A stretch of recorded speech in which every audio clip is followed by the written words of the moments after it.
untuk memulai sesi dokumen.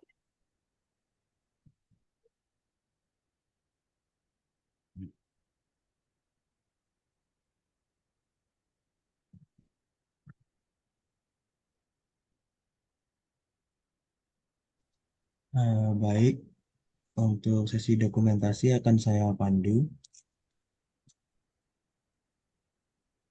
Dipersilakan untuk Bapak Ibu semuanya on cam terlebih dahulu. Baik, akan saya screenshot untuk slide pertama. Lalu untuk slide kedua. Baik, terima kasih Bapak Ibu semuanya. Baiklah, terima kasih kepada panitia serta Bapak Ibu dan rekan-rekan sekalian. Melangkah ke agenda selanjutnya, pertama-tama marilah kita dengarkan sambutan yang akan disampaikan oleh Bapak Rahmat Hidayat selaku Ketua Forum Geosaintis Muda Indonesia. Selamat siang Pak Dayat, apakah sudah bergabung bersama kami? Ya, siang Fiona. Baik Pak, Eh, untuk ya Pak, baik.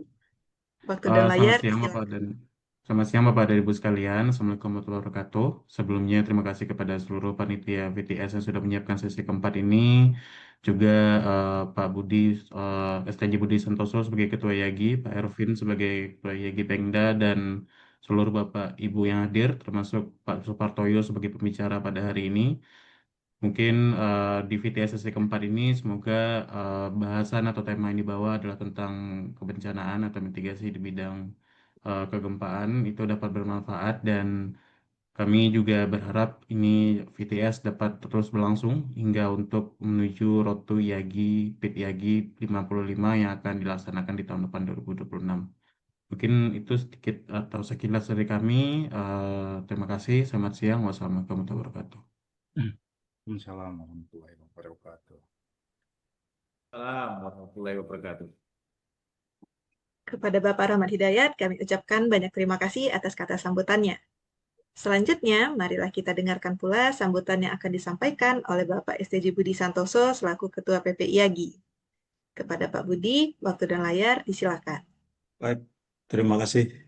Bismillahirrahmanirrahim. Assalamualaikum warahmatullahi wabarakatuh. Salam sejahtera untuk kita semua. Selamat siang, selamat sore, khususnya untuk rekan-rekan yang saat ini berada di Indonesia Timur, Tengah dan Timur. Utamanya kita ucapkan terima kasih banyak nih kepada para panitia yang menyiapkan sesi ini, kepada Mas Dayat dengan jajarannya di FGMI, kepada rekan-rekan Pengda IAGI Maluku, dan Bang Ervin dan juga rekan-rekan di sana. Juga tentu saja Ketua PIT IAGI dan PIT IAGI 2026 dan GOC 2026, Bang Julianta.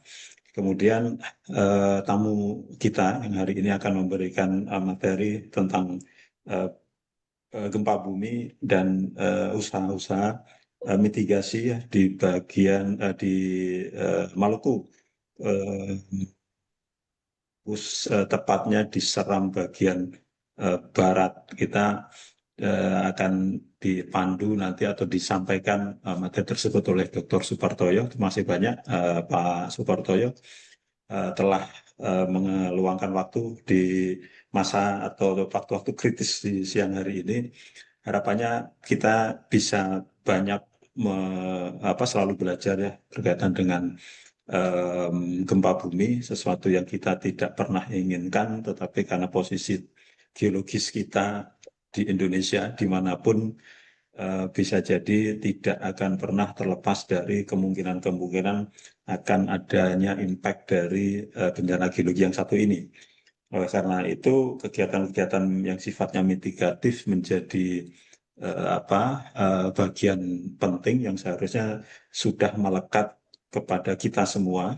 Tidak hanya rekan-rekan yang paham betul bagaimana mekanisme itu terjadi, tapi juga pada atau bagi masyarakat di semua lapisan, baik itu strata sosialnya, eh, dimanapun mereka berada, dan juga tentu saja adik-adik yang mungkin secara umur masih belum cukup untuk memahami secara bagaimana ini terjadinya. Tapi impact-nya akan jauh lebih penting. Usaha-usaha untuk melakukan mitigasinya juga demikian. Dan effort itu selalu dicoba diberikan support oleh rekan-rekan yang memang memahami bagaimana secara geologis keterbentukan atau keterjadiannya. Nah, harapannya kita bisa hari ini bisa belajar satu lagi dengan salah satu ahli gempa bumi di Indonesia, Dr. Supartoyo. Mungkin itu yang bisa saya sampaikan. Terima kasih rekan-rekan. Saya tadi lihat ada beberapa senior, ada Mas Dudi Setiandaka, ada juga tadi Mas Rofiki Ragijan dari Freeport ya. Sepertinya penting juga untuk melihat bagaimana area di Maluku Seram Barat ini, siapa tahu ini berkaitan juga atau ada juga ya sesuatu yang bisa dipelajari untuk melihat fenomena ini di area Indonesia bagian timur secara khusus. Pak Ibu, rekan-rekan, itu saja yang bisa saya sampaikan. Semoga apa yang kita lakukan hari ini membawa manfaat bagi kita semua dan juga bagi orang-orang di sekeliling kita. Terima kasih. Assalamualaikum warahmatullahi wabarakatuh. Waalaikumsalam warahmatullahi wabarakatuh. Salam warahmatullahi wabarakatuh. Baiklah, terima kasih banyak saya haturkan atas kata sambutan yang luar biasa dari Pak Budi. Nah, baiklah, tanpa berlama-lama lagi, kita akan segera memasuki main session yang pastinya sangat ditunggu-tunggu oleh Bapak, Ibu, dan rekan-rekan sekalian. Tapi sebelum kita melanjutkan ke pemaparan materi, izinkan saya untuk memperkenalkan pembicara kita pada hari ini.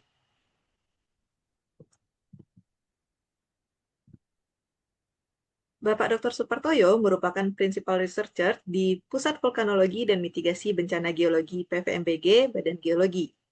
Beliau telah menempuh pendidikan S1 di Teknik Geologi UPN Veteran Yogyakarta yang dilanjutkan dengan Magister dan Doktoral Teknik Geologi di Institut Teknologi Bandung. Dalam perjalanan karirnya, Bapak Supartoyo pernah berkarir di Kanwil Departemen Pertambangan dan Energi Provinsi Bengkulu, lalu pernah berkarir juga di Distamben Provinsi Bengkulu, dan hingga saat ini Pak Supartoyo berada di Pusat Vulkanologi dan Mitigasi Bencana Geologi atau PVMBG Badan Geologi. Baiklah, kita akan menyapa pemateri kita pada hari ini. Selamat siang, Pak. Bagaimana kabarnya? Apakah sudah siap untuk berbagi materi? Assalamualaikum warahmatullahi wabarakatuh. Selamat siang, Mbak Fiona. Semoga suara saya bisa didengar dengan jelas. Terdengar dengan sangat jelas, Pak. Baiklah, tanpa berlama-lama lagi, kepada Bapak Dr. Supartoyo selaku pemateri, waktu dan layar disilakan. Bismillahirrahmanirrahim. Assalamualaikum warahmatullahi wabarakatuh. Salam, Om Swastiastu, Namo Buddhaya, salam kebajikan. Yang terhormat Pak Ketua IAGI, Pak STJ, kemudian Bang Harvin ini Ketua IAGI Pemda Maluku, Bapak Ibu sekalian, salam kenal sama saya Supartoyo. Jadi pada siang hari ini mungkin saya nanti akan menyampaikan yang kaitannya dengan gempa bumi dan upaya mitigasi, mungkin bukan hanya di SBB Seram bagian barat, namun juga nanti saya tampilkan data-data potensi gempa bumi dan juga potensi sumber pembangkit tsunami di wilayah Teluk Taluti, ya, Kabupaten Maluku Tengah, Pulau Seram. Berdasarkan data yang ada pada kami, pada Badan Geologi, selama melakukan kegiatan-kegiatan kaitannya dengan tanggap darurat bencana. Antara lain seperti yang kita ingat mungkin pada tahun 2006 yang lalu, itu juga pernah terjadi gempa bumi di Laut Maluku yang juga mengakibatkan tsunami. Kemudian tahun 2021 masih juga di daerah Tehuru, ya, di dekatnya daerahnya Bang Arvin ini. Kemudian juga terakhir gempa Amalatu 2025, ya, nanti akan dibahas sedikit. Kemudian lesson learn, pelajaran penting apa yang bisa kita lihat dari event-event kejadian tersebut. Mohon izin mungkin saya untuk share screen. Oh, mohon izin mungkin belum dibuka, Mbak Fiona. Oh ya, oke, sekarang udah dibuka.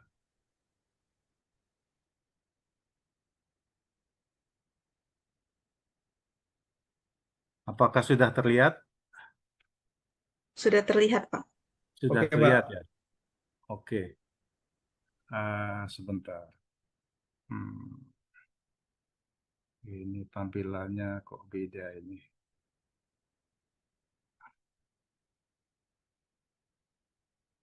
Kalau kursor saya jalan ya, terlihat. Mohon izin, Bapak Ibu, Kelihatan, Pak. kelihatan. Lihat, Pak. Lihat, Eh, Pak. bentar. Kok spotlight-nya nggak ada ya? Oke, baik. Jadi ini topik yang saya ambil. Jadi sebenarnya saya punya hutang ini, Pak Ketua IAGI dengan Mas Hervin ini. Jadi memang alhamdulillah pada kesempatan ini bisa bertemu dengan saya dan kemudian ini biodata saya jadi lewat aja. Baiklah, kita buka dengan kejadian gempa bumi merusak atau bencana gempa bumi. Jadi Badan Geologi menyebut sebagai kejadian gempa bumi merusak. Artinya apa?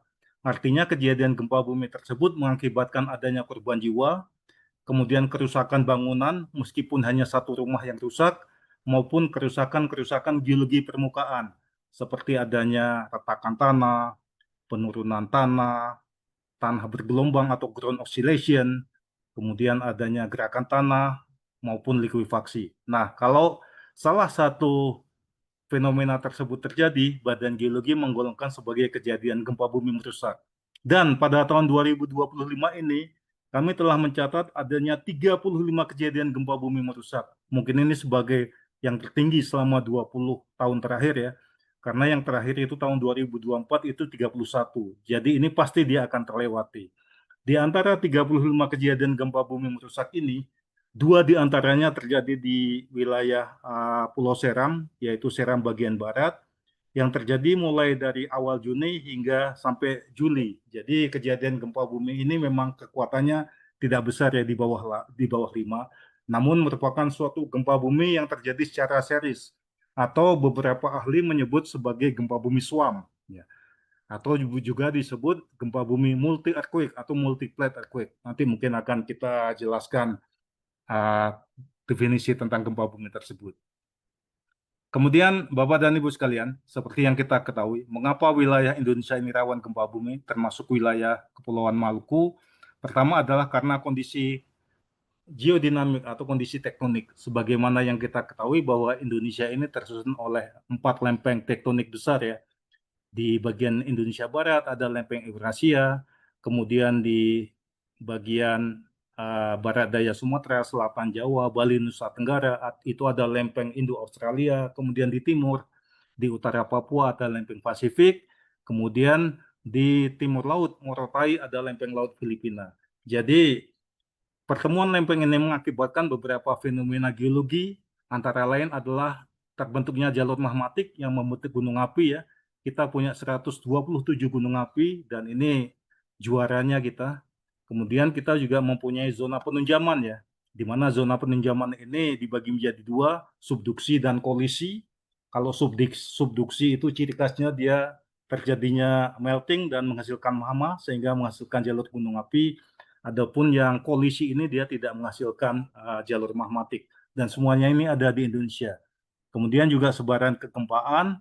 Kemudian berikutnya adalah yang berkaitan dengan potensi ya, sumber daya alam mungkin seperti yang kita ketahui adanya cekungan-cekungan migas, kemudian jalur mineralisasi maupun sumber-sumber pembangkit bencana geologi, termasuk sumber gempa bumi dan sumber pembangkit tsunami atau tsunami genik.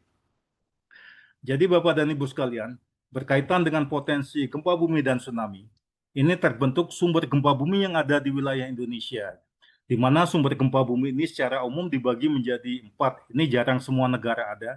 Pertama adalah zona megatrust, merupakan sumber gempa bumi penunjaman kurang dari 40 kilo pada bagian atas.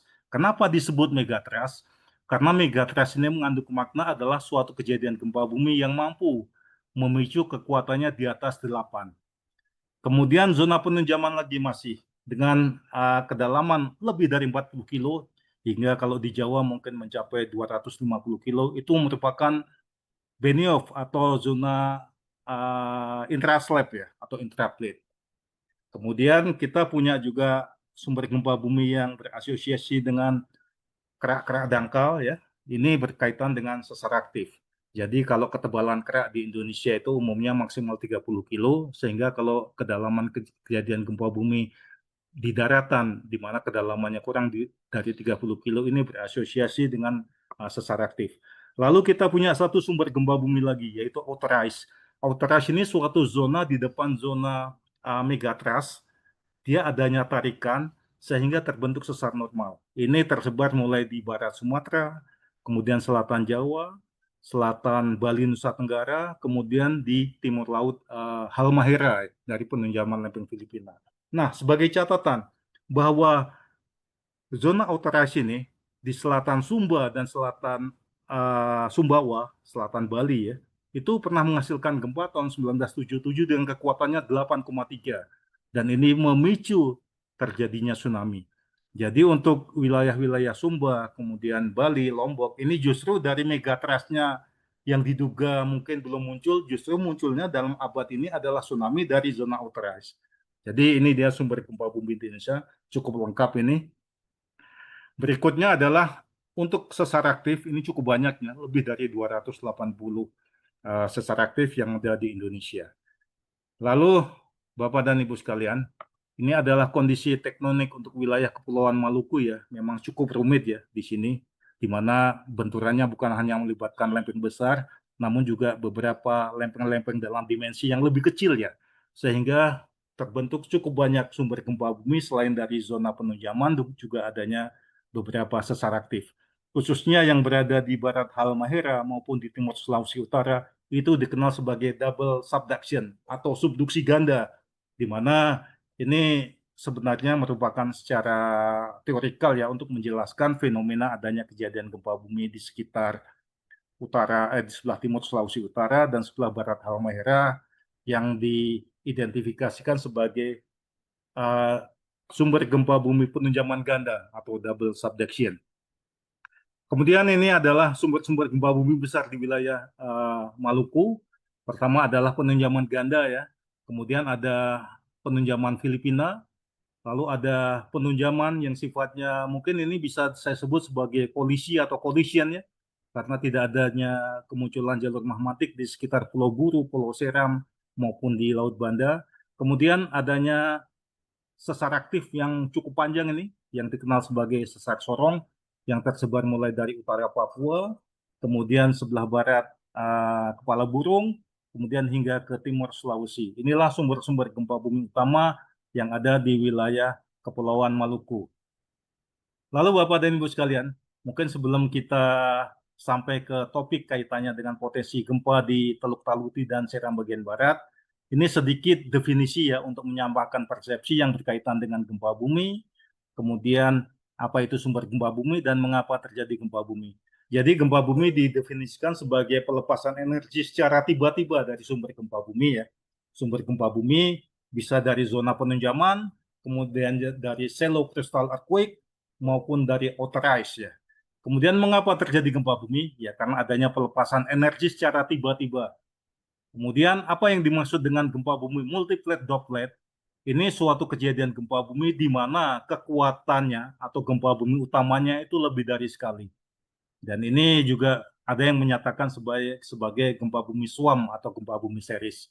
Lalu untuk jenisnya terbagi menjadi gempa bumi vulkanik, yaitu suatu kejadian gempa bumi yang berasosiasi dengan aktivitas peningkatan gunung api, kemudian tektonik akibat pergerakan lempeng ya, pergeseran lempeng.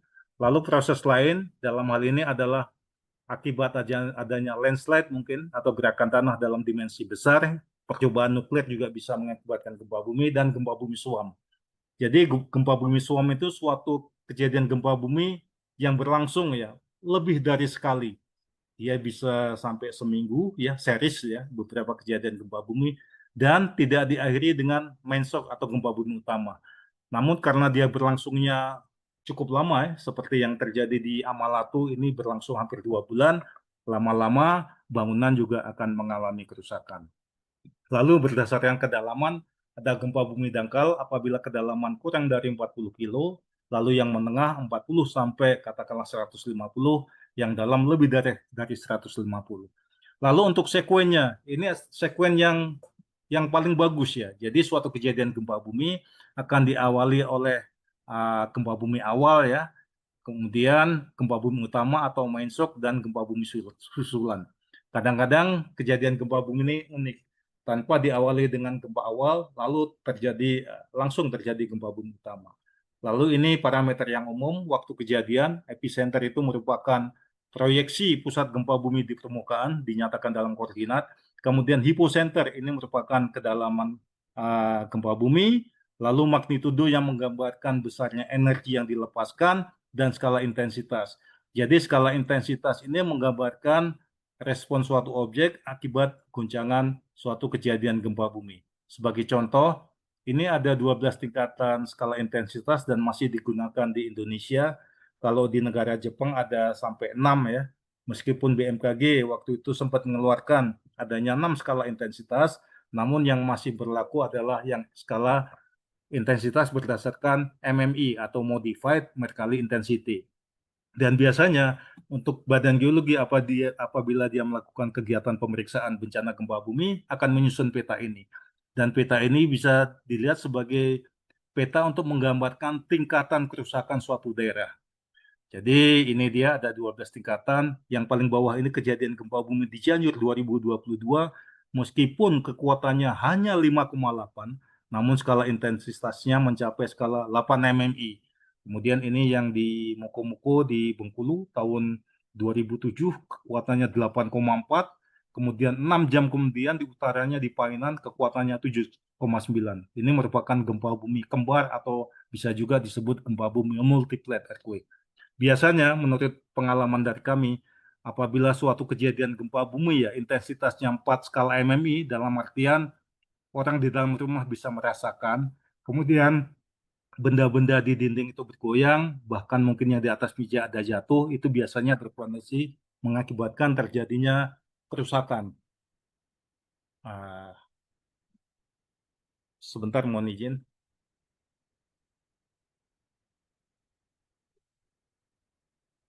Baik, Bapak dan Ibu sekalian, ini adalah hal yang perlu dipahami tentang jenis-jenis jenis-jenis bahaya gempa bumi. Ada 3 jenis bahaya gempa bumi. Pertama adalah bahaya guncangan. Biasanya pada peta-peta rawan gempa bumi ini diwujudkan dalam nilai percepatan gempa bumi atau PGA, Peak Ground Acceleration, dalam satuan gravitasi atau dalam satuan GAL. Kalau GAL itu cm per detik kuadrat, kalau gravitasi meter per detik kuadrat. Ini kemudian yang kedua bahaya sesar permukaan atau fault surface rupture, di mana sumber gempa bumi ya yang merupakan dari sesar aktif, dia sampai muncul ke permukaan dan merobek menjadi suatu katakanlah rupture ya. Ini bisa panjang, ini contohnya di Palu. Jadi kalau saya ditanya fault surface rupture mana yang paling panjang, jawabannya juaranya adalah gempa bumi Pasigala, Palu Sigi Donggala tahun 2018. Ini rupture-nya bisa diikuti mulai dari Teluk Palu, kemudian Kota Palu hingga Kabupaten Sigi Biromaru. Mungkin panjangnya hampir 30 atau 40 km. Ini luar biasa ini. Kemudian berikutnya adalah bahaya ikutan, seperti retakan tanah, penurunan tanah, tanah bergelombang, gerakan tanah, dan likuifaksi. Nah, sebenarnya Bapak dan Ibu sekalian, apabila kita bisa meminimalisir atau mengurangi ya jenis-jenis bahaya gempa bumi ini, maka bisa disebut upaya mitigasi gempa bumi itu akan berhasil atau sukses. Namun kenyataannya tidak semudah itu. Kita akan sangat sulit untuk menghindari adanya guncangan gempa bumi. Oleh karena itu, salah satunya adalah dengan melakukan pembangunan dengan menggunakan konstruksi bangunan-bangunan tahan gempa bumi. Kemudian ini adalah sebaran kejadian gempa bumi di Kepulauan Maluku. Yang simbol merah ini kedalaman dangkal kurang dari 40 kilo, kemudian yang hijau antara 40 hingga 150, kemudian yang biru ini 150 hingga 200 kilo, dan yang coklat ini lebih dari 300 kilo. Kita lihat bahwa semua ini ada di wilayah Maluku, termasuk yang unik adalah di Laut Banda. Jadi di Laut Banda ini bisa dikatakan sebagai zona penenjaman, mungkin gempa bumi yang terjadi hingga kedalaman mencapai 300 kilo. Jadi ini memang cukup aktif ya, meskipun dia sifatnya sebagai kolisi atau collision. Kemudian yang di sebelah kanan ini merupakan sebaran kejadian gempa bumi yang rusak yang terjadi ada di wilayah Maluku. Jadi bukan hanya berasosiasi dengan zona penunjaman ganda ya, namun juga ada penunjaman Filipina, kemudian ada juga sesar Sorong. Ini di wilayah Pulau Taliabu Mangole ya. Tahun 1998 pernah gempa bumi besar dengan kekuatan 8,3 ya. Kemudian juga di wilayah Laut Banda, kemudian juga di Pulau Buru, di Pulau Seram, ini umumnya berasosiasi dengan sesar aktif, baik yang tersebar di laut maupun di darat. Seperti yang kita ingat tahun 2019 kalau nggak salah ya, pernah gempa bumi di utara Ambon itu kekuatannya adalah 6,5. Kemudian ini adalah khusus kejadian gempa bumi merusak yang ada di Pulau Seram. Jadi kami Badan Geologi mencatat paling tidak 11 kejadian gempa bumi merusak di Pulau Seram dan 1, 2, 3, 4 di antaranya adalah memicu tsunami. Salah satu pemicu tsunami yang besar ya, ini nanti ada tulisan dari Verbeek tahun 1900, adalah kejadian gempa bumi di Seram ya, tanggal 30 September ya, 1899 ya, berdepatan dengan ini pemberontakan G30 ya. Ini korbannya cukup banyak ya, bahkan menurut catatan dari Verbeek itu bisa mencapai 3.000 orang. Mungkin ini saya kira perlu divalidasi dan verifikasi ya untuk data ini. Kemudian yang berikutnya adalah yang tsunami yang terjadi di daerah Tehoru ya tahun 2006, lalu terulang kembali tahun 2021. Adapun kejadian gempa bumi multiple earthquake ya, atau kejadian gempa bumi suam yang ada di Seram bagian barat itu terjadi mulai bulan Juni hingga bulan Juli, dan 2 di antara kejadian gempa bumi tersebut kekuatannya 4,9 dan mengakibatkan terjadinya kerusakan rumah penduduk ya di Kecamatan Ampang, Latu, Kabupaten Seram bagian barat. Ini adalah parameter kejadian gempa bumi rusak tanggal 22 Juni. Jadi terjadi pada pukul 16.31.20 WIB. Kemudian lokasi pusat gempa buminya berada di selat di laut antara wilayah Amalatu dengan pulau Saparua ya, pulau apa. Kemudian juga wilayah yang terguncang terutama wilayah Amalatu, dan terjadi kerusakan bangunannya di Desa Latu, Desa Tomalehu, Desa Hualoi berdasarkan data BPBD Seram bagian barat.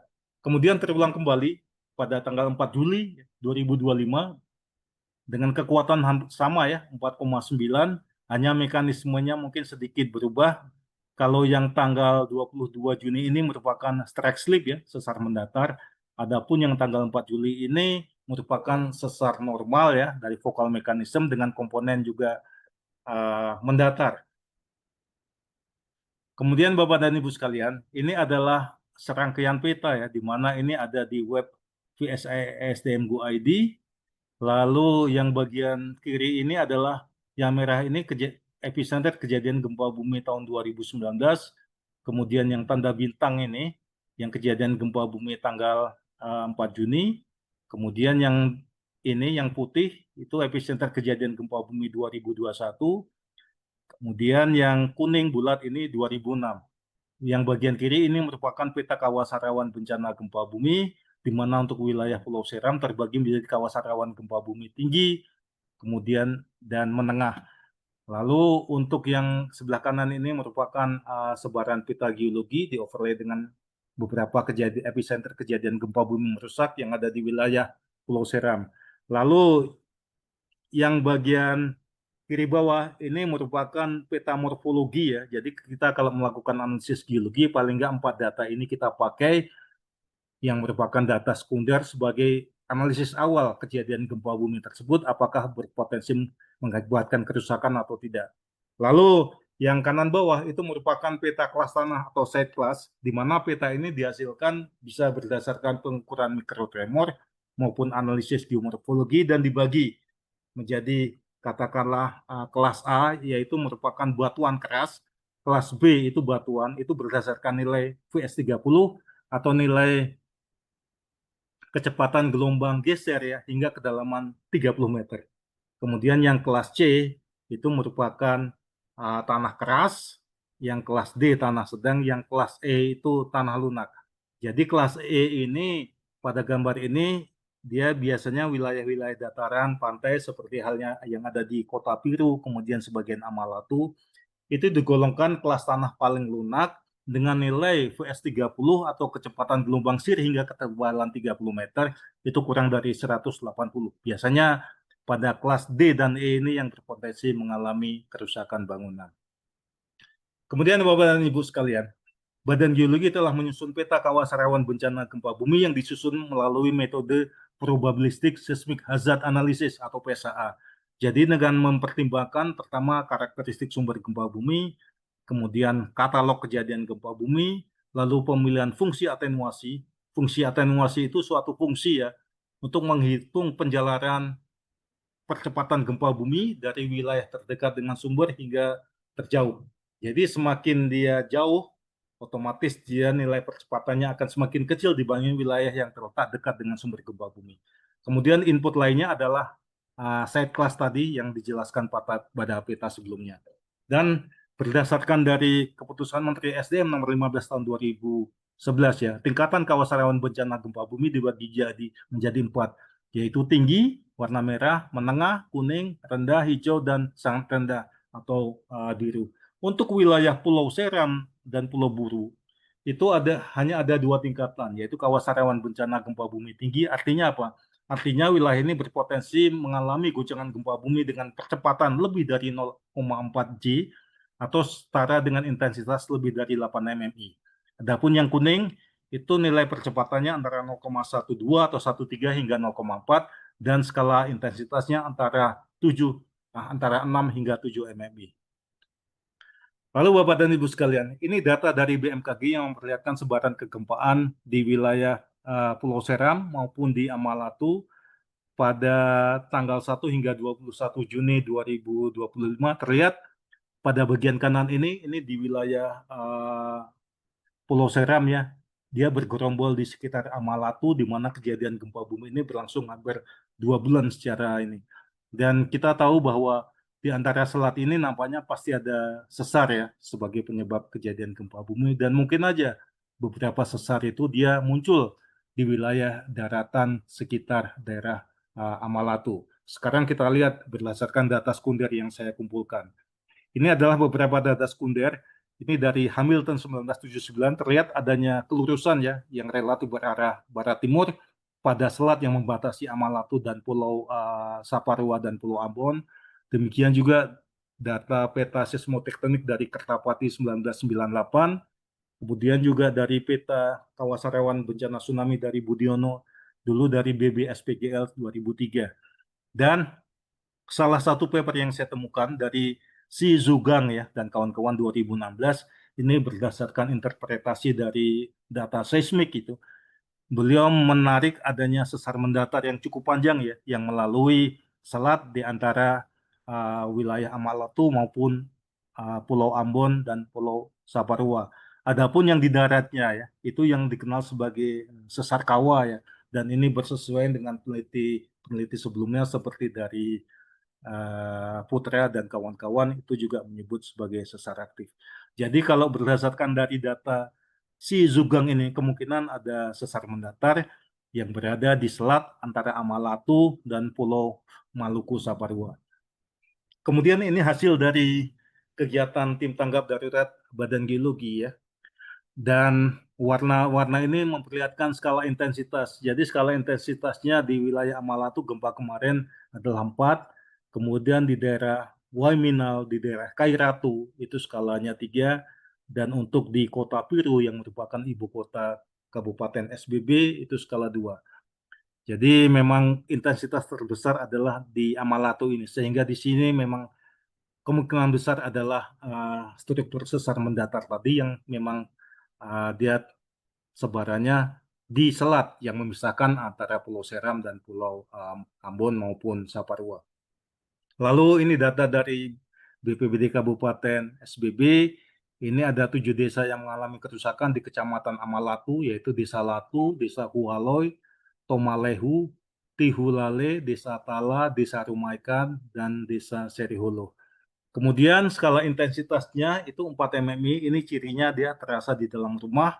Kemudian sebagian penduduk yang berada di luar rumah itu merasakan ya barang yang bergantung bergoyang-goyang, kemudian terjadi retakan dinding. Jadi sebenarnya Bapak dan Ibu sekalian seperti yang ada di gambar ini, kalau memang bangunannya didesain dengan bangunan menggunakan konstruksi tahan gempa bumi, sebenarnya saya yakin tidak akan terjadi kerusakan. Namun seperti yang kita ketahui bahwa bangunan yang ada di sana itu kondisinya sifatnya adalah non-engineered building, ditambah lagi dengan dibangun di atas endapan kuartet di tanah-tanah lunak dan dekat dengan sumber gempa bumi. Apalagi kejadian gempa buminya ini berlangsung hampir 2 bulan, sehingga berpotensi mengakibatkan kerusakan bangunan. Ini adalah jenis kerusakan bangunan yang kami temuin. Jadi ada dinding yang roboh ya di desa Hualoy, kemudian juga di desa Amalatu ini kelihatan. Ini juga seperti yang ada di wilayah-wilayah Indonesia bagian timur ya, umumnya kolomnya ini dia tidak dilengkapi dengan besi tapi dengan kayu. Jadi kalau kita melakukan pemeriksaan bencana gempa bumi untuk melihat kualitas bangunan itu sangat mudah setelah terjadi pasca kejadian gempa bumi, apalagi pasca kejadian gempa bumi dengan kekuatan besar seperti yang ada terjadi di Palu Sigi Donggala tahun 2018 yang lalu. Kemudian Bapak dan Ibu sekalian, untuk melihat tipikal karakteristik tanah, kami melakukan pengukuran mikrotremor ya. Meskipun waktu itu waktunya ke sana juga tidak lama ya, hanya 6 hari dan waktu itu masih efisiensi, sehingga kami yang saat itu diminta melakukan sosialisasi, namun saya menyempatkan untuk membawa seismograf portable ya, dengan katakanlah sensor yang tidak besar ya. Ini dia hanya sampai frekuensi 1 Hz ya, namun dia tetap mampu mendeteksi hingga frekuensi 0,5 Hz.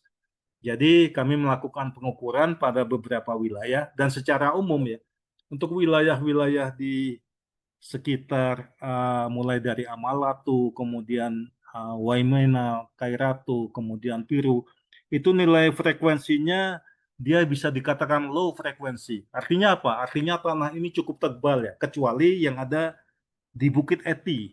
Itu nilai frekuensinya dia mencapai 3 Hz dan ini tersusun oleh bantuan campur aduk ataupun melans, ada matrik atau fragmen dari unsur-unsur sedimen maupun metamorfik.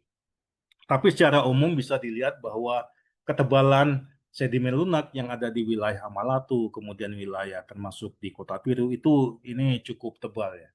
Ini diidentifikasi dengan nilai frekuensi yang rendah, yang kurang dari 2 frekuensi. Sehingga wilayah ini memang cukup rentan untuk terjadi katakanlah potensi kerusakan apabila diguncang kejadian gempa bumi. Kemudian ini peta kawasan rawan bencana gempa bumi wilayah Seram bagian barat ya. Jadi dominan termasuk kawasan rawan bencana gempa bumi tinggi, artinya berpotensi terlanda guncangan gempa bumi dengan nilai percepatan lebih dari 0,4 G dan nilai skala intensitas lebih dari 8 mmi. Lalu Bapak dan Ibu sekalian, sekarang marilah kita beralih kaitannya dengan sejarah potensi kejadian gempa bumi yang ada di Teluk Taluti. Jadi kita hijrah sedikit dari Amalatu, dari Seram bagian barat ke Teluk Taluti. Jadi ini adalah satu catatan Belanda ya, dari Verbeek tahun 1900, Kortsverslag. Ini istilahnya laporan singkat kejadian gempa bumi yang diikuti tsunami di Teluk Taluti dan sekitarnya. Dan terlihat bahwa korbannya cukup besar ya. Ini mungkin perlu diverifikasi, mencapai 3.852 orang akibat kejadian gempa bumi tahun 1899 dan yang luka-luka itu 549 orang. Sehingga dari sini mungkin kita lihat bahwa untuk wilayah Teluk Taluti dan Seram bagian selatan itu sejarah mencatat adanya kejadian gempa bumi yang memicu tsunami ya tahun 1899, kemudian 2006, 2021 khususnya di Teluk Taluti. Kemudian ini mengakibatkan guncangan gempa bumi cukup kuat dan juga tsunami, dan sumber pembangkit tsunami ini diduga adalah akibat adanya gerakan tanah atau longsoran pada pantai maupun pada Laut Banda, di mana terjadi deformasi dan adanya perubahan sehingga mengganggu muka air laut. Ini adalah mungkin salah satu pelajaran penting bagi kita, bahwa sumber pembangkit tsunami yang ada di wilayah Seram bagian selatan kemungkinan adalah gerakan tanah yang dipicu oleh guncangan gempa bumi kuat. Kita lihat, ini data dari Badan Geologi dampak kejadian gempa bumi tanggal 28 Januari 2006 di Laut Banda. Kekuatannya waktu itu 7,4 ya, kedalamannya 341 kilo. Jadi untungnya ini dalam ya, untungnya tidak dangkal. Kemudian dampaknya 13 rumah penduduk itu rusak, kemudian 2 rumah penduduk amblas ke laut, kemudian memicu juga terjadinya gerakan tanah dan penurunan tanah ya, itu di Kecamatan Tehoru, kemudian juga di Kecamatan Amahai, di Desa Elba Putih, dan juga di Kabupaten Maluku Tenggara. Jadi ini dia sebarannya, mekanismenya adalah sesar normal yang arahnya relatif utara-selatan, dan skala intensitasnya mencapai 5 mmi yang berada di sekitar wilayah Seram Selatan atau Teluk Taliti. Kemudian ini dampaknya ya, jelas sekali ini fenomena adanya ciri-ciri gerakan tanah yang ada di pantai Amohai ya, di Desa Tamilau, kemudian ini di Desa Mahu, Kecamatan Tehuru, juga terjadi gerakan tanah yang memicu terjadinya tsunami. Dan untuk wilayah Tehuru itu secara umum dia tersusun oleh batuan metamorfik seperti yang ada pada gambar berikut ini. Bapak Ibu, mohon izin sebentar saya pakai headset karena ini di tempat saya azan asar ini sebentar.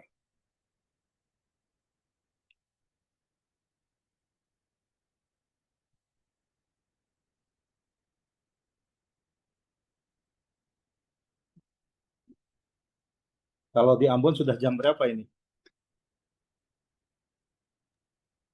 Di sini jam 4.51 Pak, izin. 9 menit lagi jam 5 Pak. Jam 5 ya? Aduh. Oke. Iya, 9 menit lagi Pak. Oh, Lanjut baik. Pak, lanjut. Silakan. Ya. Baik, saya lanjutkan sedikit lagi. Kemudian Bapak dan Ibu sekalian, ini hasil dari tanggap darurat kejadian gempa bumi tanggal 16 Juni 2021, kekuatannya waktu itu 6,1, kedalamannya dangkal 30 kilo, dan kejadian gempa bumi ini memicu goncangan gempa bumi skala 6 mmi, kemudian juga memicu terjadinya gerakan tanah, dan gerakan tanah ini memicu terjadinya tsunami. Kita lihat beberapa dampaknya. Jadi mungkin waktu itu saya sempat ditanyakan, apakah retakan tanah yang ada di wilayah Teluk Taluti ya, di Desa Saunulu, Desa Mahu, itu tergolong sebagai patahan gempa? Saya bilang bukan, Pak. Itu bukan merupakan patahan gempa, tapi merupakan ciri-ciri dari terjadinya gerakan tanah. Jadi ini merupakan bagian-bagian dari gerakan tanah ya. Jadi ada gawir utama, kemudian bagian atas, lalu ada crown, kemudian ada gawir-gawir yang sifatnya minor atau minor scarp. Kemudian ini adalah zona depresi, dan ini bagian bawah dari gerakan tanah. Dan biasanya gawir utama ini sifatnya tidak lurus tapi melengkung retakan tanahnya. Lalu bisa kita lihat seperti yang ada di Pantai Mahu. Ini adalah sifatnya melengkung dan ini pasti gerakan tanah. Ini bukan merupakan fault surface rupture, tapi ini merupakan ciri terjadinya gerakan tanah. Demikian juga yang ada di wilayah masih di Pantai Mahu bagian timur dan barat. Kemudian ini ada retakan tanah. Kalau ini bukan mencirikan gerakan tanah ya. Ini di lokasinya lebih ke arah darat di negeri Saunulu. Dan ini ada indikasi likuifaksi, dicirikan dengan sumur yang airnya itu kering, terisi oleh pasir. Jadi ini dia pola-pola gerakan tanah yang ada di pantai negeri Saunulu atau desa dan di Mahu. Jadi polanya mencerminkan dia melengkung seperti gerakan tanah, dan waktu itu ada gereja yang terpotong. Demikian juga yang ada di Mahu. Jadi berdasarkan ini adalah parameternya, skala intensitasnya dia 6 mmi ya, di Tehoru, kemudian di Teluk Taluti. Lalu ini adalah lokasi-lokasi gerakan tanah yang ada di sini. Kemudian juga di sekitar Desa Mahu. Lalu kejadian gempa bumi ini juga memicu terjadinya tsunami dengan tinggi rendamannya alhamdulillah hanya sekitar 1 meter kurang, antara 60 sampai 80 cm yang ada di Pelabuhan Tehoru yang ada di sini. Kemudian Bapak dan Ibu sekalian, ini sewaktu survei kami sempat diajak untuk ke daerah negeri Yaputih ya, atau Yes White Yaputih. Jadi ternyata di negeri Yaputih ini itu terdapat suatu jejak ya, di mana di sekitarnya merupakan endapan pantai, namun tiba-tiba muncul adanya suatu gampeng fragmental ya yang sangat besar. Dan kami menduga gamping fragmental ini merupakan boulder yang dibawa oleh tsunami. Kemungkinan tsunami tahun 1899. Selain itu juga ada satu kayu namanya. Saya lupa kayunya, orang sana menyebut.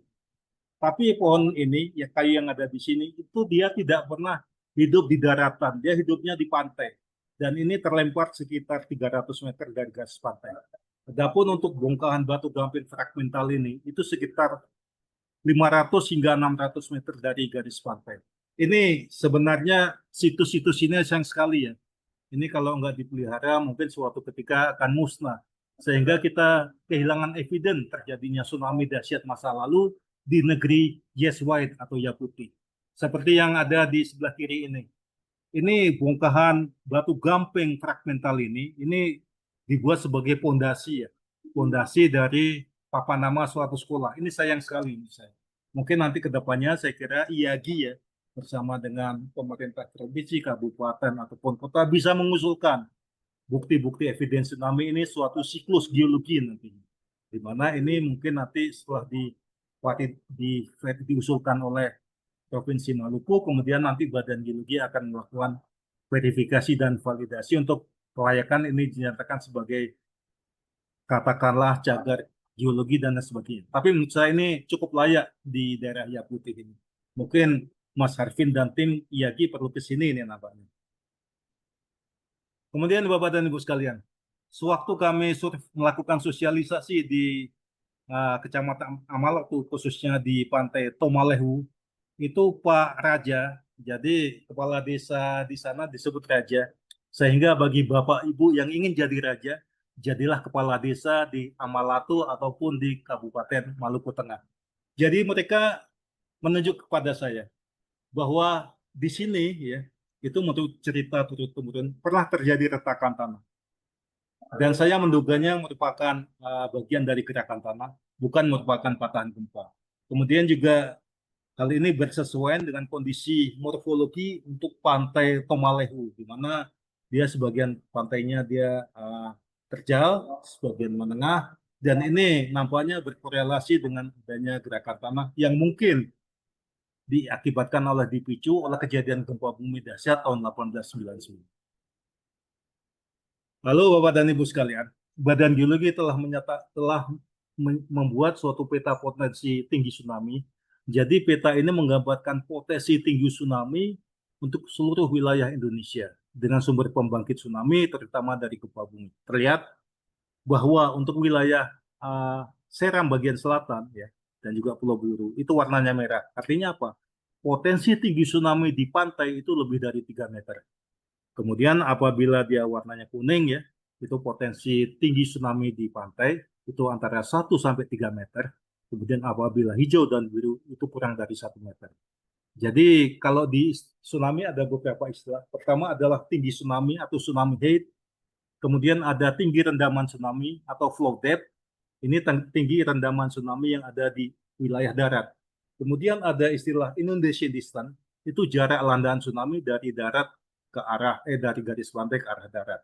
Ini mungkin perlu Bapak Ibu ketahui bahwa mungkin ada peta tematik kawasan rawan bencana tsunami yang menggambarkan tinggi rendaman di darat atau flow depth. Namun untuk peta ini menggambarkan tinggi tsunami di garis pantai atau tsunami height. Lalu Bapak dan Ibu sekalian, seperti yang kita ketahui, salah satu upaya untuk pengurangan risiko bencana gempa bumi dan tsunami ini adalah hanya dengan melakukan upaya mitigasi. Tidak ada obat mujarab lainnya selain upaya mitigasi yang bisa dilakukan melalui mitigasi struktural dan mitigasi non struktural.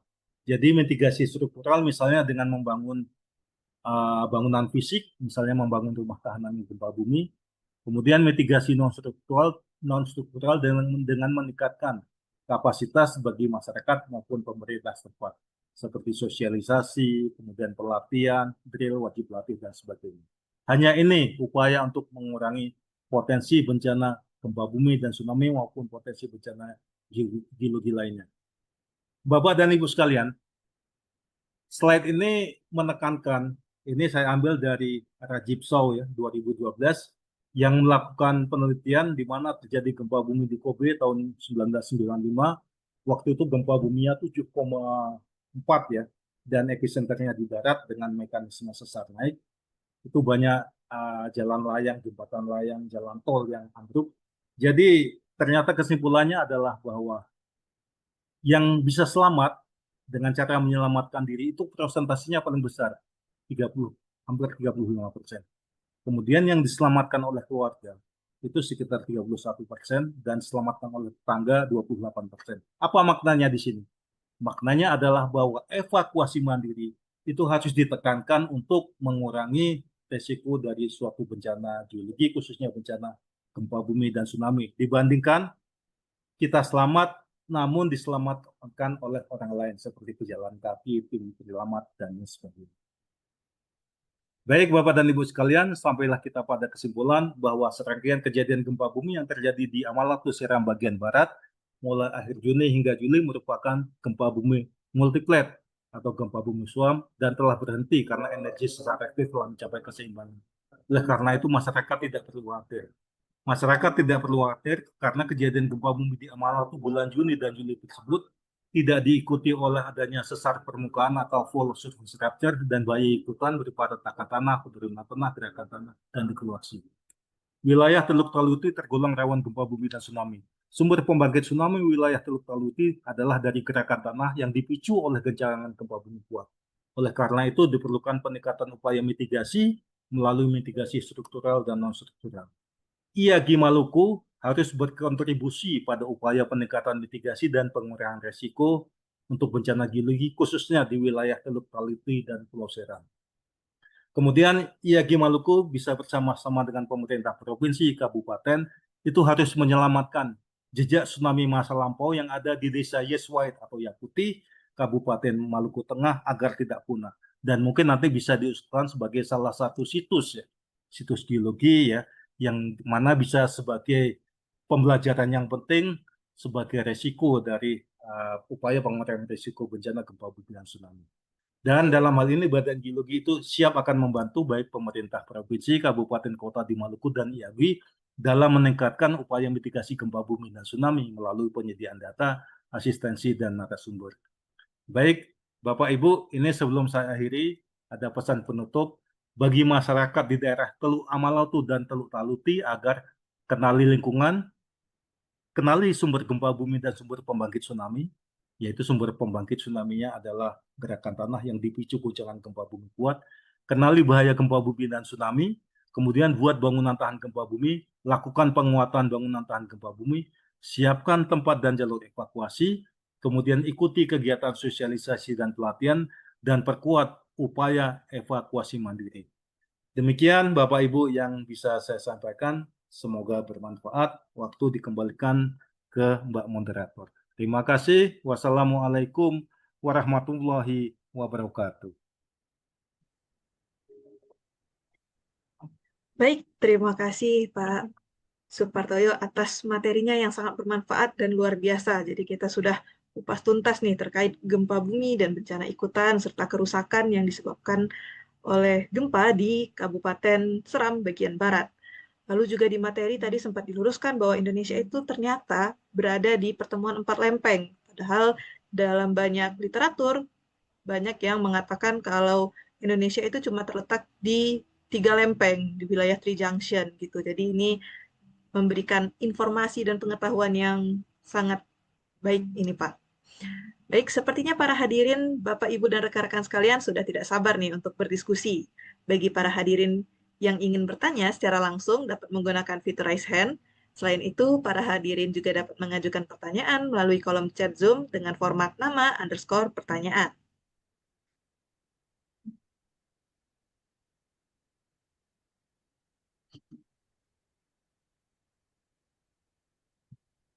Jadi Mungkin Mbak Fiona, kalau saya lebih senang kalau Indonesia itu di-update pertemuan 4 lempeng karena ini unik. Nah, dan ini juara kalau diadakan interaksi antar lempeng. saya juga biasanya kalau lihat di peta lempeng itu kadang agak ragu gitu Pak. Soalnya si lempeng Filipina ini dia nyatu gitu Pak sama lempeng di sebelahnya, masih masuk wilayah Indonesia. Cuma karena kayak dari banyak literatur itu katanya Three Junction, jadi saya mikir oh mungkin dia nggak semepet itu, mungkin karena batasnya masih kurang jelas gitu, Pak. Kalau Robert Hall dia membagi menjadi 4 lempeng deh, termasuk lempeng laut Filipina, Sea Plate Hmm. Filipina dia. Baik, sambil menunggu para hadirin yang ingin bertanya, mungkin bisa saya dulu, Pak, yang mau bertanya. Jadi kebetulan saya juga fokusnya ke kebencanaan dan tentang gempa bumi swarm ini lumayan baru istilahnya untuk saya, Pak. Saya juga sangat jarang mendengarnya. Nah, yang ingin saya tanyakan, apakah kan gempa bumi swarm ini dia terjadi dalam jangka waktu yang lama gitu, Pak. Nah, apakah dia itu non-stop, memang benar-benar misalnya 2 minggu itu dia bakal berguncang terus, atau dia berupa gempa dengan kekuatan yang nggak jauh beda, dia terjadi terus-menerus, tapi bukan non-stop gitu, Pak? Atau gimana ya, Pak? Ya baik, memang istilah gempa bumi swarm ini sebenarnya kalau di dunia pengetahuan itu udah cukup lama ya. Namun di Indonesia ini belum begitu populer. Dan biasanya gempa bumi swarm itu adalah definisinya merupakan serangkaian kejadian gempa bumi ya. Serangkaian kejadian gempa bumi bisa berlangsung seminggu, sebulan. Kemudian dia kekuatannya juga bisa dikatakan di bawah ini ya, di bawah 5 ya. Kemudian dia sebagai catatan tidak akan diakhiri oleh gempa bumi utama. Dan biasanya umumnya gempa bumi swarm ini bisa berasosiasi dengan suatu gunung api ya. Katakanlah ada gunung api yang lama dia udah nggak aktif, kemudian ada migrasi magma. Sewaktu magma ini bermigrasi, dia akan ada crack-crack ataupun retakan sehingga memunculkan gempa bumi. Namun ada kejadian gempa bumi swarm yang dia berasosiasi dengan zona patahan. Jadi mungkin dalam suatu zona patahan, dia belum lepas semuanya, kemudian ada bagian-bagian yang belum lepas, atau bisa memicu patahan-patahan kecil lainnya pada zona patahan, sehingga mengakibatkan terjadinya kejadian gempa bumi. Sebenarnya kekuatannya sih nggak besar ya, paling 4 atau 5 mmi, namun karena digoyangnya terus-menerus ya, seperti di Amalatu sampai 2 bulan, bangunan juga mengalami kerusakan. Biasanya masyarakat akan heboh dan panik apabila terjadi gempa bumi swarm ini. Kira-kira begitu, Mbak. Baik, Pak. Terima kasih atas jawabannya. Mungkin ada satu pertanyaan lagi, Pak, dari saya. Jadi, di yang pernah saya baca itu, kalau nggak salah gempa yang tergolong merusak itu, atau gempa yang dianggap besar, itu di magnitudo 5 atau 5,5 ke atas gitu. Tapi dari slide pertama tadi, gempa di bawah 5 pun sudah termasuk, dia sudah menyebabkan kerusakan gitu. Nah, sebenarnya kan ada banyak faktor ya, Pak, yang dapat memicu kerusakan. Contohnya, waktu saya pernah magang di BNPB sama tugas akhir di PVMBG juga, itu ngebahas tentang gempa Cianjur. Tadi sempat dibahas juga di slide. Nah, untuk gempa Cianjur itu dia kerusakannya didukung karena si infrastrukturnya gitu. Nah, kalau dalam keadaan normal, Pak, apakah gempa ini persentase antara kerusakan karena infrastruktur sama karena gempanya itu dia seimbang, atau dipengaruhi kayak infrastruktur lebih berpengaruh daripada si gempanya, atau gimana gitu, Pak? Baik, jadi memang kalau badan geologi itu tanpa melihat kekuatan magnitude, kalau dia mengalami kerusakan digolongkan sebagai gempa bumi merusak. Memang pada umumnya gempa bumi merusak itu apabila kekuatannya di atas 5 ya. Namun ada kondisi-kondisi tertentu di mana kekuatan gempa buminya 3 atau 4 itu bisa mengakibatkan kerusakan. Kondisi yang pertama adalah bangunan. Kemudian yang kedua adalah lokasi bangunan terhadap lokasi sumber gempa atau pusat gempa. Nah, lalu yang ketiga, ini ada satu faktor lagi, yaitu faktor geologi atau litologi. Khususnya pada suatu bangunan di mana dibangun pada endapan-endapan batuan rombakan gunung api. Ini biasanya dia lebih rentan dibandingkan katakanlah dengan endapan aluvial yang berasal dari pelapukan batuan metamorf atau batuan sedimen. Sebagai contoh, mungkin kalau kejadian gempa bumi kekuatannya 4 di Amalatu ya, kalau dia bukan merupakan gempa bumi multi-plate earthquake ya, saya yakin mungkin nggak ada yang rusak. Namun apabila di Jawa yang tersusun oleh batuan tumbakan gunung api, di Cianjur, di Sumedang, di Bukit Tinggi mungkin, Bukit Tinggi Sumatera Barat, saya yakin itu akan ada kerusakan. Apalagi dia didukung oleh konstruksi bangunan yang tidak didesain dengan tahan gempa bumi, lalu dibangun pada batuan-batuan gunung api, dan biasanya batuan gunung api itu pada morfologi ini yang berbentuk perbukitan. Sehingga dia ada efek-efek ini, penguatan yang ada pada morfologi perbukitan pada batuan gunung api. Jadi dari pengamatan kami memang daerah-daerah yang tersusun oleh endapan-endapan gunung api muda ini berpotensi mengalami bencana lebih besar dibanding pada endapan aluvial yang berasal dari katakanlah sedimentasi dari batuan sedimen maupun batuan metamorf. Gitu, Mbak. Baik, Pak. Jadi antara tadi ada bangunan, lokasi, sama faktor geologi itu dia Iya, saling mempengaruhi dan bisa menyebabkan kayak efek penguatan ya, Pak ya. iya, betul. Baik, Pak. Terima kasih atas jawabannya. Di sini ada Mas Dudi Setiandaka yang raise hand. Untuk Mas Dudi bisa on mic dan menyampaikan pertanyaannya. Baik, terima kasih Pak Supartoyo untuk pemaparannya yang menambah wawasan buat saya. Tadi Pak Partoyo menggambarkan bahwa salah satu potensi atau terjadinya tsunami di Pulau Seram itu adalah adanya gerakan tanah. Dan itu saya lihat di foto-fotonya itu terrefleksikan di permukaan ya Pak ya.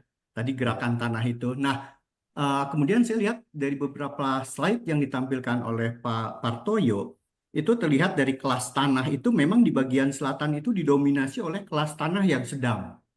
Kemudian juga tadi dari satu slide yang saya perhatikan, zona batimetri di bagian selatan itu juga topografinya cukup sangat curam begitu. Iya, betul. Nah, apakah tsunami itu juga terjadi karena adanya longsoran bawah laut yang memang itu tercerminkan dari refleksi gerakan tanah di atas gitu, Pak?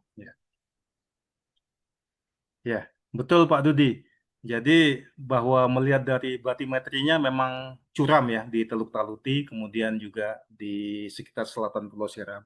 Jadi kami menduga bahwa gerakan tanahnya bukan hanya satu titik, namun juga ada beberapa titik, bukan hanya di pantai, namun juga di dasar laut. Hal ini mungkin sama yang terjadi pada kejadian gempa bumi Palu Sigi Donggala tahun 2018 ya. Itu jadi gerakan tanahnya itu bukan hanya di pantai namun juga di dasar laut. Dan ini nampaknya kalau digabung ya, beberapa titik digabung ya lama-lama juga volumenya ini, dan tentu tsunami yang akan terjadi juga bisa jadi potensi lebih besar. Betul sekali Pak Dudi. Ya. Baik, makasih Pak Partoyo. Baik, terima kasih atas pertanyaannya Pak Dudi. Bagi Bapak, Ibu, serta rekan-rekan sekalian yang memiliki pertanyaan, bisa menggunakan fitur raise hand. Saya boleh ya, Cik Fiona. Ya, silakan Pak. Baik, terima kasih. Assalamualaikum, izin Pak Toyo. Waalaikumsalam. Ya. Dari FGMI, terima kasih sudah memfasilitasi kegiatan ini. Kemudian juga ada teman-teman dari IAGI Maluku yang sudah hadir, dan juga teman-teman dari FPRB ya, terutama dari teman-teman dari BPBD Provinsi Maluku. Nah, terkait dengan materi yang sudah dibawakan oleh Pak Supartoyo, dan kemudian ada yang disampaikan oleh Pak Toyo terkait dengan situs yang mungkin akan sangat baik untuk terus dijaga agar supaya bisa terpreservasi. Tentunya kami akan memfollow up itu Pak Toyo, bahwa tidak hanya sebagai inisiator dari Geopark Banda Pak. Jadi IAGI Maluku ini kita juga sebagai inisiator Pak. Kita mendorong Geopark Banda, tetapi di sisi lain juga situs-situs seperti ini juga perlu kita mendapat perhatian bagi kita, terutama dari teman-teman dari Pemkab Maluku Tengah, untuk menjadi bahan perhatian bagi teman-teman di Pemkab Maluku Tengah Pak. Nah, kemudian terkait dengan materi yang dibawakan juga oleh Pak Supartoyo, kalau kita lihat Pak izin, ini juga sebagai pembelajaran untuk adik-adik dan juga teman-teman yang lain terkait dengan double subduction Pak di Halmahera itu. Kalau saya melihat datanya Bapak itu kemungkinan besar dari peta Hamilton 79 kalau tidak salah. Jadi double subduction itu agak berbeda.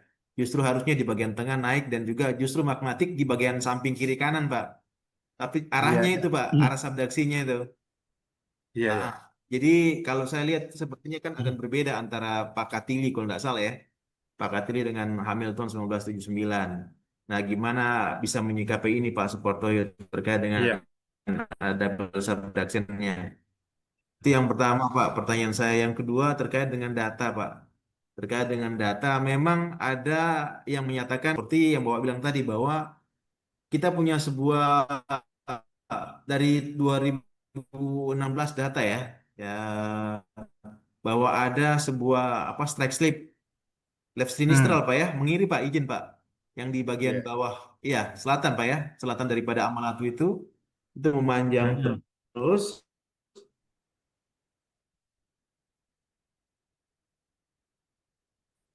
Namun kemudian juga ada juga yang menyatakan bahwa ini disampaikan Pak dari asumsi Pak, tetapi bahwa di bagian apa namanya selatan daripada Seram bagian barat itu ternyata ada gunung api Purba.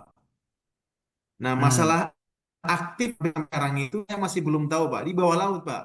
Hmm. Sebagai sebuah apa namanya priorisasi 5 skyrater yang secara berulang, tetapi juga bisa diakibatkan dari apa namanya gempa bumi apa namanya gunung api, kegiatan gunung api, Pak.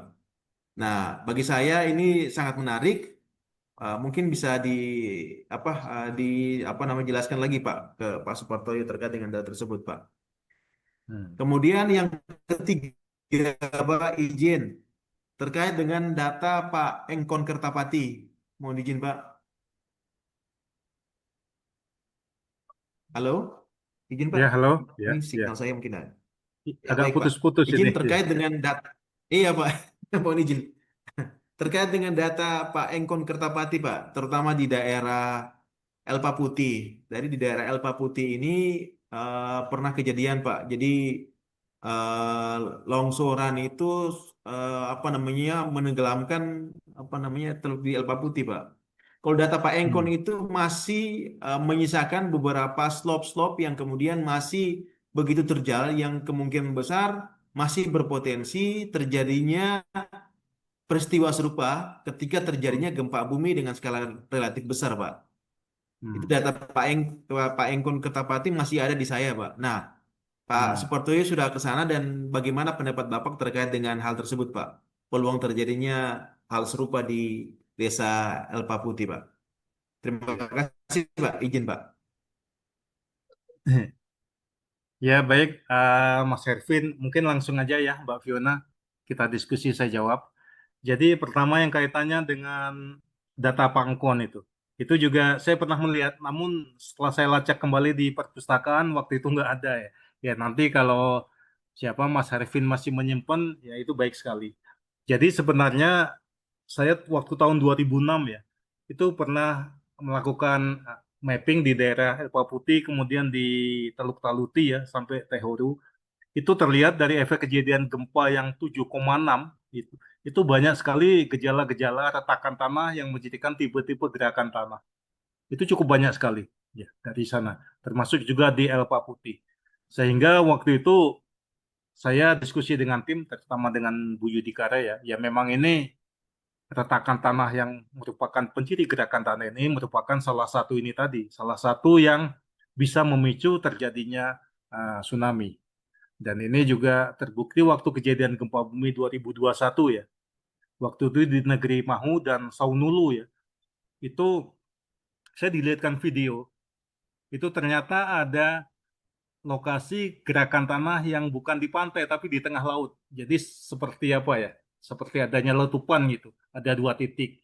Ya, setelah gempa bumi terjadi itu, kemudian juga di pantai. Sehingga memang dari sini mungkin untuk kedepannya saya kira bahwa apalagi didukung dengan data batimetri dan morfologi yang ini ya. Kemudian juga dengan data mikrotremor tadi, di mana sedimen lunaknya ini cukup tebal ya. Jadi kalau seperti di Amalatu kan bagian tengahnya dia merupakan perbukitan, lalu tiba-tiba ada sedimen tebal. Ini kemungkinan pasti batasnya adalah morfologi yang agak terjal. Ya, sehingga dengan morfologi seperti ini, memang kalau kejadian gempa buminya kuat dan memicu gerakan tanah, yaitu tadi bisa memicu terjadinya tsunami. Itu Mas Edwin yang pertama. Kemudian yang kedua yang kaitannya dengan gunung api ya. gunung api apa ya? Saya kurang kurang tahu ya. Tapi kalau dari IAGI atau dari Dinas SDM ada, ini saya kira sangat bagus sekali. Karena selama ini setahu saya di Pulau Seram dan bagian selatannya itu dominan endapan-endapan non-vulkanik ya, termasuk yang ada di ini. Jadi kalau memang ada indikasi ada gunung api apa lagi di bawah laut di sana, itu sesuatu yang menarik ini juga. Dan memang untuk gempanya, memang untuk struktur geologi, saya baru menemukan dari Zhujiang tadi, itu yang strike slip sinistral memang. Karena dia menariknya itu berdasarkan potensi adanya ini, hidrokarbon yang ada di sana. Jadi terjadi ini negatif flower structure, dan dia menariknya sebagai strike slip, ada dua sesar mendatar.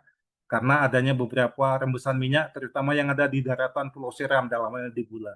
Jadi itu. Jadi dengan adanya gunung api ini menarik ini saya kira. Kemudian yang pertama tadi yang kaitannya dengan ini ya, dengan apa itu, konservasi ya. Itu saya kira secepatnya aja itu Mas Hervin di ini, supaya nanti jangan sampai hilang ini. Ini ada satu Siap, bukti, siap.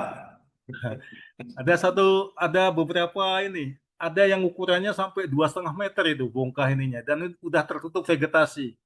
Itu saya kira juga bisa menjadi salah satu objek ya, di samping pembelajaran juga mungkin ya itu tadi, wisata-wisata geologi yang di ini saya kira. Wah ini kalau di Jawa udah saya ini eksplor habis-habisan ini. Demikian Mas Hervin. Baik, Pak Toyo, terima kasih, Pak. Baik, terima kasih kepada Pak Hervin atas pertanyaannya.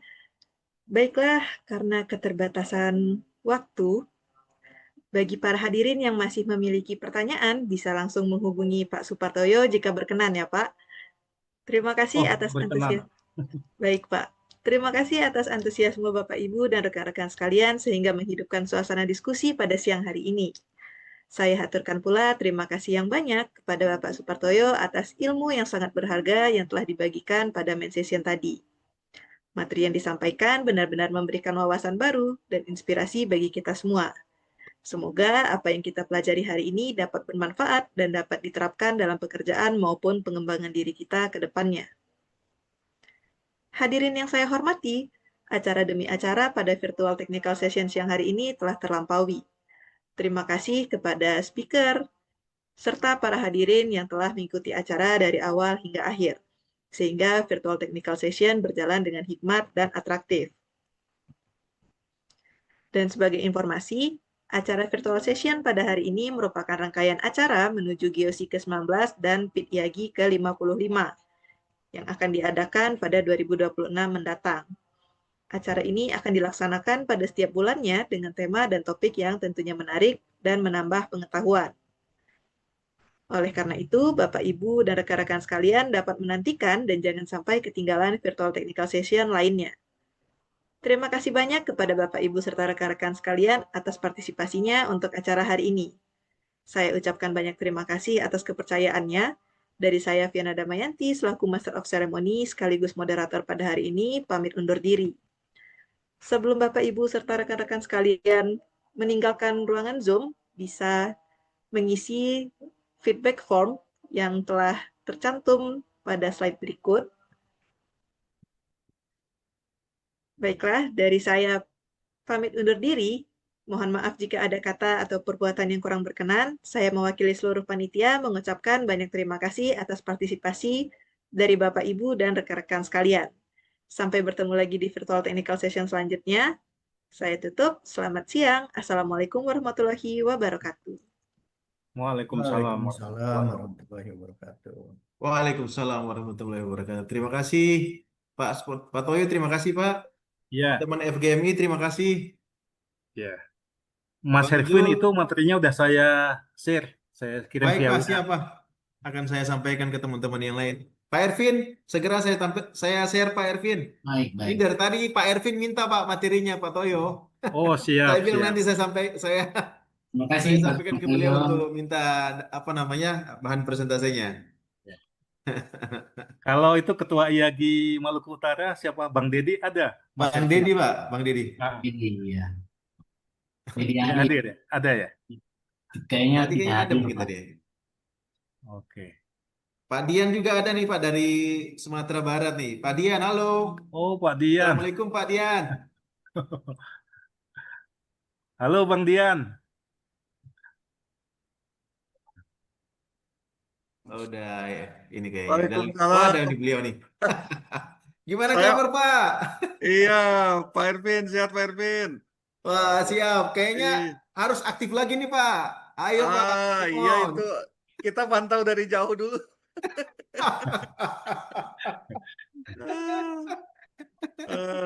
Alhamdulillah, udah lama nggak ketemu nih. Pak Siap, PT, siap Pak Dian. di mana Ya, Pak PT? Di Bandung apa di mana nih? di Bandung, Iko. Oh, di Bandung. Oh ya, Ya, ini apa, Mas Erwin sama Bang Dian, saya waktu itu ikut bahasan ini. Mau adanya revisi Undang-Undang 24 itu. ah, Nah, Siap. saya ngusulkan termasuk kegeologian itu bisa dibuka untuk ini, dilakukan teman-teman daerah. Nah, ini udah Baik. berjalan, sedang di pusat.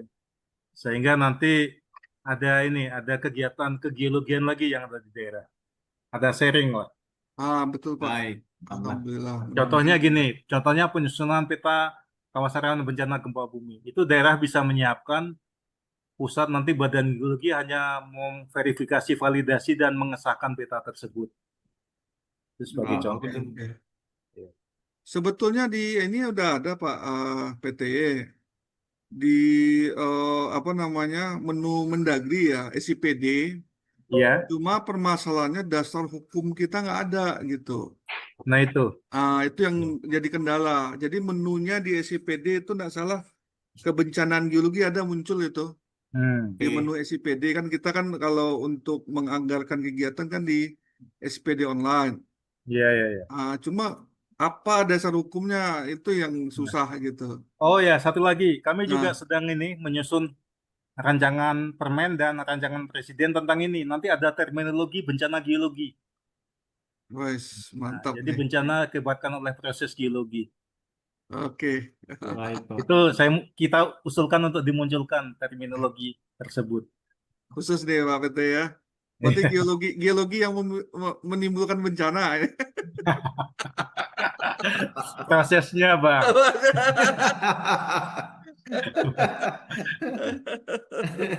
Aduh, udah lama. Sip. Mudah-mudahan kalau permennya, rancangan peraturan menterinya bisa, ini draftnya udah hampir selesai, mudah-mudahan pertengahan tahun depan bisa ditandatangan lah. Oke, sip. Siap. Sehat selalu Pak PTY, Pak Ervin. Oke, Baik, Ya. sama juga Pak. Sehat selalu Pak Dian, Pak Ya, Toyo. oke, makasih banyak. Baik, siap. oh di sana udah jam berapa ini di Ambon? Udah 5:30 ini. Izin Oh, Pak, udah 5:30. 5:30 Pak. Oh, oke, ya. Udah 5:30.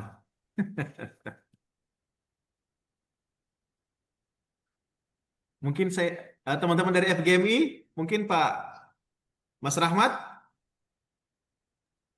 Ya, sore Pak. Ya, baik. Ini ya Mas Rahmat ya. Jadi Pak Dian izin Pak. Kami udah dengan FGMI ada sedikit apa namanya sama sedikit apa komitmen lah dengan teman-teman FGMI untuk bisa meramaikan VTS Pak. Siap. Jadi kalau Pak Dian dari apa Pemda Sumbar apa namanya bisa apa ada apa namanya waktu untuk bisa berpartisipasi Pak. Jangan 1 Pak, 2 apa 3 Pak, izin Pak. Kalau Pemda yang lain nggak ada ngisi lagi Pak kita.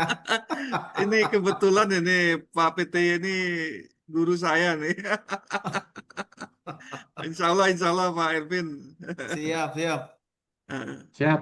Kita jalin komunikasi terus juga dengan Pak Dian, Pak, untuk dari Yagi Pengda Sumbar juga, Pak, untuk Baik, VTS. Pak Rahmat. Tapi Siap. memang terima kasih juga nih Yagi Pengda Maluku juga berkenan untuk lebih dari 1 VTS. Nanti kita susunkan juga. Tapi kalau Pak Dian ke trigger, wah, ayo Pak, kita gaskan aja, Pak. Siap Mas Rahmat. Siap. Ya. Ya, izin mungkin Baik. aku akhiri sesi Zoom-nya. Pak, Gimana, Pak? izin Pak, teman-teman FGMI, Pak Portoyub, saya mohon izin mungkin bisa live saya apa namanya ada hajatan